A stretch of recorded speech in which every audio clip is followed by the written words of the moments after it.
What's up, Big Steve? Shout out Michael Bisbee. Shout out Dog Father. We are back for another episode. Thanks for filling in again, my friend. It was a successful show last week. Pretty sure we both profited. Can't really brag too much. 5 out of 5 favorites. I mean, we did say it was going to be an under on every single fight. The only thing I do regret is not actually playing an under on every single fight. But yeah, it is what it is. Like some of them got extremely juiced by fight night. So we'll do a quick, super quick recap. I don't want to take too much time, and then we'll get into it, right? How are you, mate? You all good? Hanging in there. Hanging in, that's the spirit. It's all about hanging in. All right. Dante Johnson, Darian Abbey. I think we both like this guy. I think when it got up to almost minus 200, I do regret not playing the money line. I actually wanted to play his round 1 KO, but it got removed. So I just played like a chalky under with Manuel Sosa, like a stupid parlay, not even half a unit just for action. Got away with it. You know, Manuel Sosa was probably 2-0 down. Yakayev Lorenz, I just played the under. I think I parlayed it with Barbosa under. Again, 2 chalky unders, but again, for action. And then the only proper bet was Marcio Barbosa under 1.5. I got 900 on that, a unit and a half, which I mentioned to you on our podcast. Couldn't really tip it out to the Discord, but I played some Barbosa round 1. And that was a bit sweaty. When he face planted Damon Wilson and he instantly popped back up, I was like, yeah, this is not cashing, and I'm just going to be so tilted. Who pops up like that? Like, that was crazy. I think the fact that he landed so hard on his forehead, that woke him up. Like he woke himself up with the impact, and he's like, oh shit, I'm in Dana White Contender Series. I better get up ASAP before the ref jumps in there. And thankfully he got him out of there, because I was like, I need to be confident on this. Like, Damon Wilson is not someone that's going to survive the Barbosa onslaught.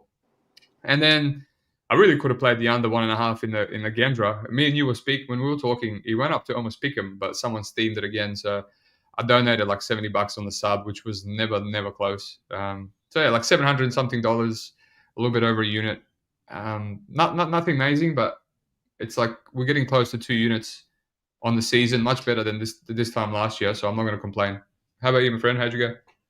I just played the 2 BS round 1 plays on Yakayev and Barbosa.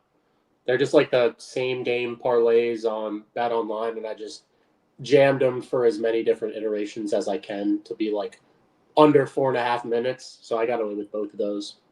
Oh, that's right. You were posting those. They were like even money. So I did like pretty much any iteration with like the minutes and the rounds to make it like get a round 1 in. That I got like a half a unit down on both of them, actually, just by like using all iterations, like the minutes and the rounds and the seconds, whatever, for round 1.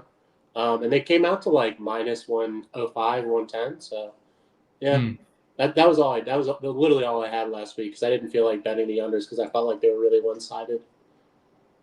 Smart. I mean, yeah, I remember I said week 2 I missed out on some profit just because I just played 1 under in the Ramirez, and I was scared of the chalk. And, you know, last week was one where you shouldn't be scared of the chalk. So it's hard because Contender Series is so volatile, but you kind of have to take advantage of the squash matches, right? It's kind of like easy money. Yeah, so, the only thing I really regret was just not betting Johnson straight up. Yeah, that too. I regret that. At minus 230, he wasn't. I mean, I really find it hard for him to lose that fight, honestly. Yeah. But the thing is, it's like it's always round 1 KO, right? Like, how does a decision for Johnson look, you know? And I regret not playing half a unit on that, because it was plus money, round 1 KO plus money. It just felt like a bit too obvious, but I mean, yeah, it happens. So. It's kind of annoying. It's kind of annoying to get down on them, anyways. It's just about. Yeah. I mean, half a unit for me, it's not too hard, but for you, a bit of a difference. Yeah. All right. Well, that's good. Let's. It's not as many squash matches this week, so probably the highest level card, man. I'm really excited. Well, some of the fights. There's one fight where there's a bum in it, and of course it's a main event just like last week. But yeah, really high level guys. Probably, I'm gonna say conservatively, at least 50% of these guys could be in the UFC tomorrow. So let's get into it. What do we got? We got Shelter. Gianni the Greek wasn't available. No, he didn't do good enough last week, so I just replaced him with Dogfather. Shady undefeated 0-0. Well done, mate. Riding high. How's it going? Icelandic farts. Yeah, I think a lot of people did well last week, which we'll we'll see how they do when all the 5 favorites don't win. We around one. So.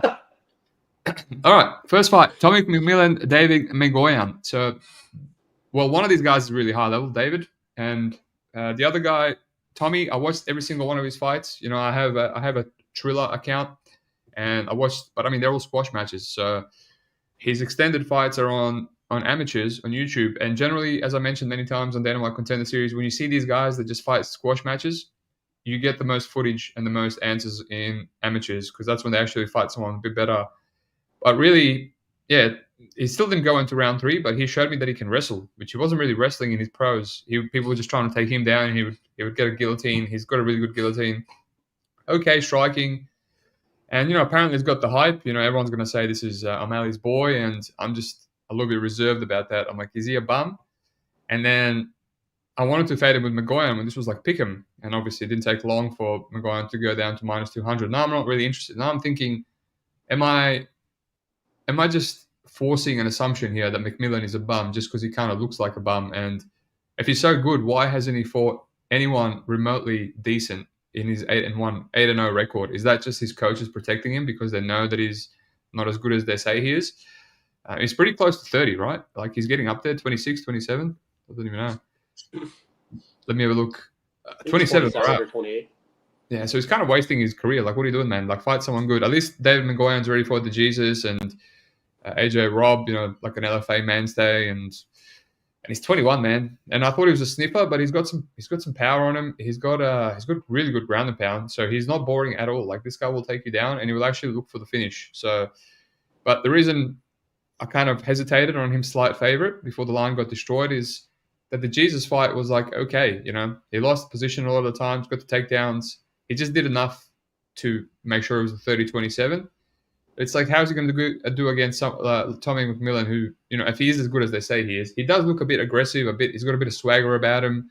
He's got that guillotine. He's got, if it's a back and forth, aggressive competitive fight where Tommy has good wrestling and he can keep up with David, I don't think I'm getting any value at minus money. So I don't know. This just feels like an easy pass for me. What about you? I agree. I just don't think there's enough data to support like betting on McMillan. So I get why McGoyan's the favorite. That's about as far as I think you can have of an analysis on the fight, to be completely honest with you. Besides, like, I mean, maybe the over's fine, but it's an over 1.5 for two guys that I don't find particularly dangerous at the next level from what I can see on tape. I don't think McMillan's like some potent finisher. I think he's kind of like a solid all-around MMA guy, personally. Like, I don't think he's a potent finisher, and neither do I think Magoyan is. So, yeah, I kind of think the over's fine, but I don't think there's enough data to support even betting that either, because we just don't know what McMillan's going to look like at this level enough to bet an over. So it's just an all-around pass line.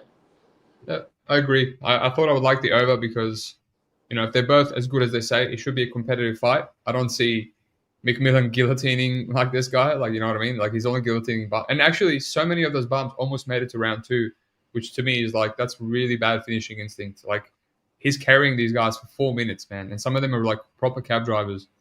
Like, you want to see him handled accordingly, with like 30-second knockouts or like instant takedown. But he's actually carrying him. So maybe he's like a bit cocky. Maybe he's, just kind of taking it easy in there. But we don't know. Maybe he gets hit once and he's got a bad chin. So, yeah, I agree. Pass all around. Let's move on.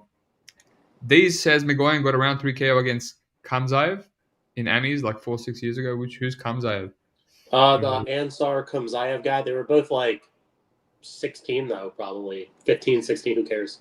Yeah, some of the guys that he's had on his amateurs are like really bummy Russian dudes. They're not actually as good as you would think. So this guy's actually really good. He's on LFA. Oh, cool. Okay. But like you said, it's 6 years ago. They're both 21, so they're what? Oh wow, it's a 15-year-old. Yeah. Okay. it's like a Thailand kids fight that you see. Who cares? All right. Eduardo Henrique versus Antoine Ho. This is what a good fight. What a good fight. I would say both these guys could be in the flyweight division tomorrow, just because it's a bit of a shallow division and they're both talented. Eduardo Henrique, very proven.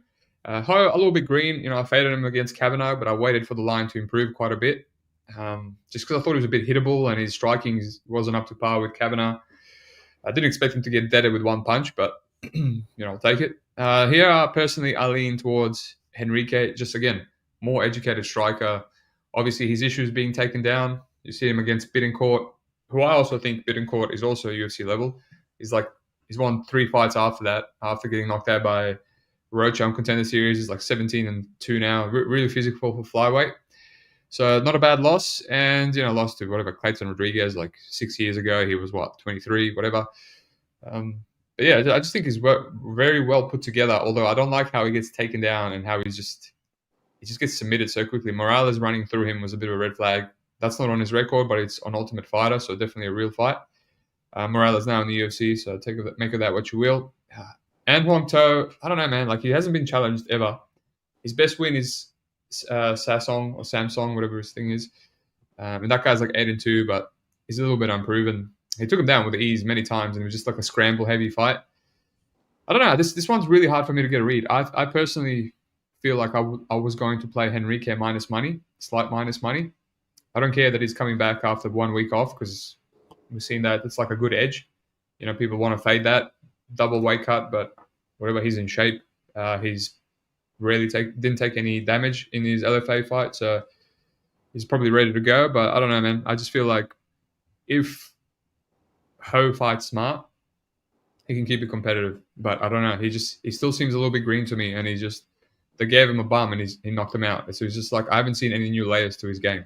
Like, it's just the same guy that I faded against Kavanaugh, Whereas Henrique, like, every time I see this guy, his takedown's a bit better, his striking's a bit better, his cardio is good. So that's where I'm leaning. Gun to my head, I would have to play Henrique, but I don't know, man. Minus money could just be accurate, could be competitive. Ho's got some power, and he's got submission upside, so that's where I'm at. What about you? Yeah, I kind of agree with you. I think I do find Henrique to be like the more well put together fighter at this stage. I don't know how Ho's like explosive striking game and like high amplitude takedowns and submissions really translate to like a higher level, especially at the UFC and especially against a guy like Chapelin, who has high level experience and who's fought high level competition. Ho has fought high level competition, I guess, in Kavanaugh. I personally don't really view Sanson as like a high level guy. Like, I think the fight that Sanson had against Mark Climaco, Mark Climaco, it kind of showed the level that Sanson at. He's not he's kind of just like he's a solid regional guy. And Ho, squeaked by with some recency in the grappling. So, like, that wasn't really an impressive performance to me. So I still don't know how good Antoine Ho is. I think he has all the potential in the world as a fighter. But I just don't know how well his game translates at the next level. So I know what Chapelin's game is. I know his game is to keep it on the feet. He seems to have a good chin, good power, switches stances. He's still on the right side of 30. Much more high-level experience. I think the line's probably, a little short for him, but I get the angle on Ho because he does have a lot of potential as a fighter, and I can see him making things happen here. However, I still don't know. I still question how good this guy is. I see him knocking out bums, but the 3-3 guy or 2-3 guy that he fought, that he took the decision in LFA, it was not an impressive performance, and it's one of the few guys that he's had that he had to go 15 with, and it just really wasn't an impressive fight for me. He looked good countering and stuff, but I still have my plenty of questions on Ho, so I can't bet on Ho, and I kind of lean Chapelin at Pick'em at the price. This fight it was relatively unimpressive. That's the type of guy you should be like relatively dominating. It was a 30-27, but over the course of 15 minutes, his karate striking style, bouncing in and out and exploding, and it really doesn't translate to me. It was 30-27 off like big moments in every single round, but it's like it was spinning elbows and big counter right hands. Like, that doesn't translate against a guy like Chapelin. Yeah, this Edwin guy was just a punching bag, whereas Chaplin, that's the thing. He's just whenever he's taking a step up, this is not even a step up, but it's like when he's not getting like a big flashy KO, it's like, what is his decision equity like? Well, yeah, I mean, that's when I say like I don't know how his game's going to translate. at the next level. It's like that's kind of how I view it because their finishes aren't going to be coming. He's a flyweight. To be honest, he does seem to have some natural God-given power, at least. Like there might be bums, but it's Yeah, all sure. I mean, I he's like guess sparking these dudes. the time will tell. So Hopefully, he doesn't go back to LFA and it's just more bums after bums. All right, I'm excited about this fight. Mandanello versus Samuel Silva. It's not rat garbage anymore. It's now Mango. That's a bit of a downgrade on the aura, in my opinion, for the nickname department. But I never thought I would see rat garbage fighting for the chance in the UFC. Years ago, when I saw him on the prelims, I'm like, wow, this guy is so cool. And yeah, then just a couple of underwhelming losses, Brown and Mota, and it just seems like the guy can't catch a break, Piccolotti. But here we are. He's fighting for a UFC contract. And honestly, I think he can win. He can honestly win. To me, Samuel Silva is just a marauding, bit of like a Homer Simpson of a Brazilian with insane heart. I just get the feeling this is the type of guy that Nalo could easily spark. Funny story, I had the last 2 under 1.5 rounds in the Samuel Silva fights. This Rodrigo Lidio fight must have been dropped like 3-4 times in round 1, and the commentators like screaming, "Stop the fight, ref!" And he's just like, it's always a tilting experience watching that. Of course, Fernando Portela is the ref. And this was like when me and you were just like, Brazilian LFA unders, just stay away, man. Like, Fernando Patela's in there. He's willing to let a man die. Just falling down, like, both hands by the side, back of their head hits the octagon, just revives, comes back up, gets dropped again, just revives, comes back. The commentators are like, stop this fight, man. He's like, this needs to be stopped. And then he just goes all the way to decision. And then, so I'm really scarred about that one, really, really scarred. And then he goes up against Anderson Bazookia Ferreira. This guy is like the biggest glass cannon in the world. I'm like, how is this fight going to go over? Ferreira has like knocked out everyone in round 1. He's been knocked out by everyone in round 1. And I'm like, it's actually like 60% at best. It's not even chalked. So I'm like, wow, this is the biggest bait I've ever seen. But if I pass, I'm going to regret it. If I don't pass, whatever, I'll probably be tilted. So the first 3 minutes, they're just staring at each other. I'm like, man, gotta love it. Gotta love LFA Brazil. And then Samuel Silva lands one punch, drops him badly. He recovers. I'm like, cool, come on. Let's get this thing going now. Let's start swinging. Then Bazookia drops him at the end of the round. I'm like, okay, cool. 2 knockdowns, no finish. It's going into round 2 now. And then again, they start swinging. And with 10 seconds over the limit, Samuel Silva gets a guillotine. And I'm like, yep, just another tilting back-to-back under 1.5 with a ton of value on it. So, I don't know. It's just this guy that's just getting dropped. And, Mandanao is a lot more technical, a lot more patient, but he's a bit underwhelming. When things get extended, he just finds a way to lose. So, everyone is banging on about, Nalo early, Silva late. It just seems like that's the narrative. How do you feel about this fight? Yeah, I mean, I think I like Silva just because I get that Nalo is, he's I still kind of have some questions about his cardio, especially extended, and that's the one thing that I know that Silva has that's excellent. So I do kind of believe I don't think it's a narrative. I think that Silva has excellent cardio. I mean, I've seen it with my own 2 eyes that he has excellent cardio. He just beat George Hardwick in rounds 3, 4, and 5 on 2 weeks' notice. I think it's pretty obvious that Nalo slows down in fights, and outside of his early round dynamicism, he's relatively just decent. He's got a good 1-2, a good calf kick, some high flying, highlight reel KOs with head kicks and flying knees, and he could definitely catch Silva early. But the one thing I think that I do like about Silva is his wrestling. I think his wrestling is great. The way he enters into single legs and chases the back for takedowns, and he can grind. However, his biggest problem is he doesn't go to it immediately and like push his game. So as much as I want to believe in Silva because I like him more as a fighter, I think he's the tougher guy. To be honest with you, I think Lidio and Anderson Ferreira guy would probably potentially put Mandanello in a body bag too. So I know, Silva's going to get a lot of shit for those fights, but when's the last time that Nalo fought a dangerous striker? Look at his resume. Where are they? They're not really there. So Nalo's looking great on the feet against guys who really can't hang with him. So I'd like to see him face some striker. He's fought a lot of grapplers. Moda's like a decent striker, sure. Brown's an awful striker, the guy that knocked him out. Moda's fine, but Ferreira and Leo, let's pump the brakes on how good of a striker Nalo is. He's good, nice long 1-2 and a calf kick, but outside of that, he's very basic. And yeah, he could drop and hurt Silva, but I think over the course of 15 minutes, I really do trust Silva to push a pace, to wrestle. And he's a younger guy by 4 years. He could also be improving his game. And I kind of like his stock as actually like a UFC level fighter long term. So I lean his side. I think he should be the favorite.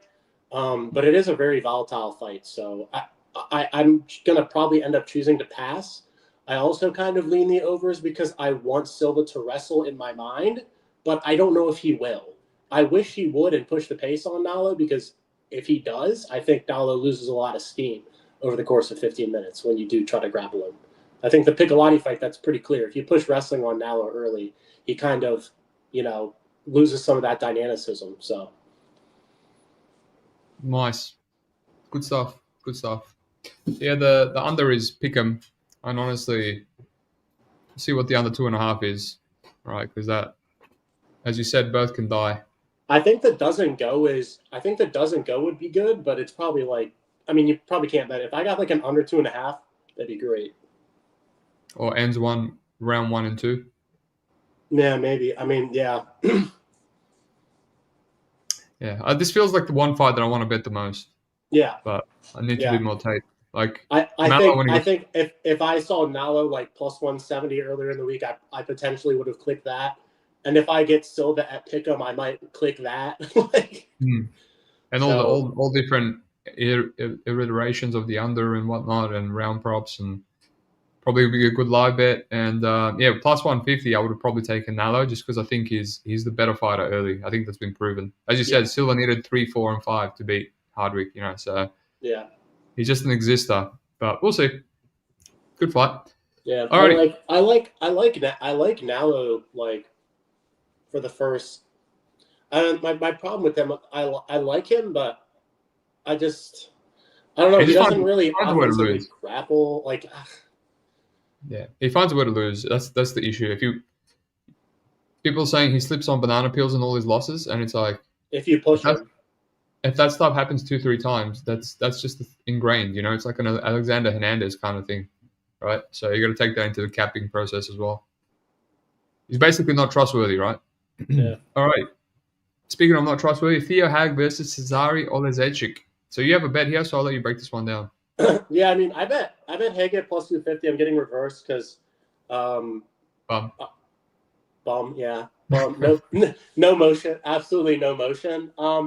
I just bet Hag because I think I like his game. I get it's pretty obvious, what happens if this fight goes the way that Cezary wants. Hag probably gets knocked out. But to price Cezary at minus 300, near 75%, because he knocked out Tom Breeze and Peter Struss at 185 doesn't really mean much to me. A lot of his level of comp at 170, outside of a round 1 KO in 2 minutes to Zielinski, who also is washed at this point. What about Chris Fishgold? You care about that? Chris Fishgold. Forgot about him too. 37-year-old Chris Fishgold. So I get that. I get that he looks, and also I want to say that I think Cezary long term is a much higher ceiling than Theo Hag. I think this guy at 25, at the size that he has for middleweight, from what I see with the athleticism and just the striking prowess, and he's already showing some decent anti-grappling, I think he's going to be a much higher ranked fighter in the UFC long term than Theo Hag. But in this particular matchup, I think Theo's going to do what he does. He's going to push the grappling. Cezary still hasn't shown the ability to, really, really stop takedowns. Now, I don't really care that he's getting wrestled by these random Polish, guys that have OVs in their name. They don't really look very impressive to me. I think Hag's going to show him what American wrestling is like. And I think he's going to get on the hips and he's going to take him down. And he's plus 250, and Cezary has shown the ability he can be grappled. He has shown, poor submission defense against, decent levels of competition. Even in that one highlight of his one title fight with that dude who just got finished by Alex Lahore, like he's in that same Darce, front headlock series. Like if Haig puts him there, I don't know what happens. And he couldn't knock that guy out, and that guy has a very bad chin. Yeah, he's not good. Like outside of round one, I don't know what this fight looks like, and if Haig can land some takedowns, like the guy, he at the end of the day, he's plus 250. I listened to people talk this week, and everybody is welcome to their opinion, but Haig's just turned 29 years old himself. Like I get that Cesari's been training at the Fighting Nerds for the last 28 months, and he's 25. Well, guess what? Haig just turned 29, and he's training at AKA. So on the other side, Theo Haig can also improve his MMA game too. He's only been fighting professionally for 3 years. I think this line's a little ridiculous. I'd line like Cesare the favorite still because he is the more dynamic fighter, and I do think he has a much higher ceiling long term. But I'd line him at like 60 to 65%, not near 75%. I think this line is a bit wide. And I think Haig's going to go out there and fight for my money, and if he dies, he gets knocked out in the first round, and I move on with my life. So. I do think his power is a little bit overrated. Yeah. I will say, Tom Breeze, as you said, Pascal, and then he couldn't knock that guy that you just mentioned. He was in his dust. That dude, I was going to play that guy against Lahore. I pick him, and then I saw how bad his chin was, and I passed. And this ultimately Lahore was just like lighting him up all over the octagon. Yeah, and Lahore beat his ass. Sorry, it's like you couldn't knock this guy out. Like every loss he has is a knockout. And you go through some of the other like wins. He basically doesn't have a good win, right? He fought that Rasulov guy that Christian Lee was just absolutely lighting up until the eye poke, and he got away with a no contest. So he's a good sniffer, but he never even landed anything. Even in round 3, they were both gassed, and Cesare was gassed. So you said you don't know how this fight looks if it extends. I think that favors Haig. I think if it extends, they're both going to be kind of gassed, and Haig will be a sitting duck like always. But Cesare will now be gassed, and it will be harder for him to get a knockout, and it will be harder for him to stuff takedowns. And then, Haig is the one that can implement the grind a bit better, right? Because we've seen him go late round 2 in LFA and still hit takedowns, still go for subs, like rinsing this. The guy that did it to has a wrestling background. It was just like throwing him around, right? So how's he going to do against a striker like Cesare that's might be a little bit hesitant on the feet because he knows the takedowns are coming? So it's a bit of a scary bet because Cesare, so much faster, so much sharper on the feet. Haig just looks like a punching bag. But yeah, it's just like one of those ones, man. Like the grappler against, a Oleszynczyk white belt brother, at $3.60, like just whatever, just plug your nose and just put a little poke on it and just watch him mount him in the first, 5 minutes and just say, good bet. And then if it loses, just do the old dogfather like that. Happy with my bet, like 30 seconds in. And then you can just yeah. I'm like, you can mentally cope. You can mentally cope whatever happens after that. It stuck out to me straight away, and then I started talking myself out of it. But then I saw where the line is going. I'm like, I can't believe people are still parlaying this guy. This doesn't seem like a parlay week, honestly. No, I think it's a little bit. I think the line's like a little bit disrespectful of Haig's skills. Yeah, I mean, he's at AKA. He's out there with Dawson. Like he just reminds me of that. Like a gassy punching bag that's just going to keep grinding and wrestling, and his submissions are elite. So, Steve, you got a bet for me so I can go 1-0 and retire? It was last week, man. If you're going to bet one bet, it would have been last week, not this week. This week, I still don't have a bet, but I need to. The fights are so competitive and high level that more tape needs to be done. He could have bet Yukayev last week at -1,000. It would have been it would have been undefeated. Should have taken a day off when the casuals were feasting, my friend. Gun to my head, I want to play Henrique moneyline. I want to play, I don't know, really. Mandel, I need to go deeper. And I'll probably play Theo Haig. But yeah. So main event, there's a chalky potential squash match main event now. But Jack Congdon versus Jean-Paul Lebosniani. And yeah, my friend's like, is Jack Congdon a bum? And 2 seconds later, he's like, oh man, this guy's a massive bum. And I taped it. I started off with Piesma, pardon me. And that's because I know Piesma. I watched him backpack and almost beat who's Chuck Buffalo on the regionals many times. So I remember that fight. And then I watched him on Road to UFC. So I was like, I know Piesma is a really good grappler. So let me see how his jiu-jitsu is. Basically busted up and bleeding from Piesma. Just got lit up on the feet. I was like, isn't this guy meant to be a striker? Why is his striking defense so bad? And then he just gets taken down and rear naked choked in round 3. But I was impressed that he survived the first 10 minutes. So I'm like, maybe his submission defense is good. And then every other fight where he's winning, he's just like cab driver after cab driver. And yeah, like he's just so hittable. And then he just comes back and gets a knockout, like coming back from the dead against the 9-6. But it's like there's something about him that I don't want to fade. Like he's got the punch of death. He's much bigger than John Paul. Like we were all on John Paul versus Keegan Genrich, right? Some of the lads like Pierce got plus money. And because I have trust issues with John Paul, right? I've watched him lose to Jacoby Jones of all people and been knocked out by Spike Carlisle. Like he's always been hittable and whatnot. Because I had trust issues, I just played the under at plus money, which correlated with John Paul. And, he props to him. He's the first person to knock out Keegan. Keegan's been hurt a bunch, but just always comes back. And, I just still feel like he's too small for this guy. And he's probably going to be hit here as well. And so will Jack. He's incredibly hittable. But I don't know. At this price, maybe I just played the under instead. But they're both tough. So...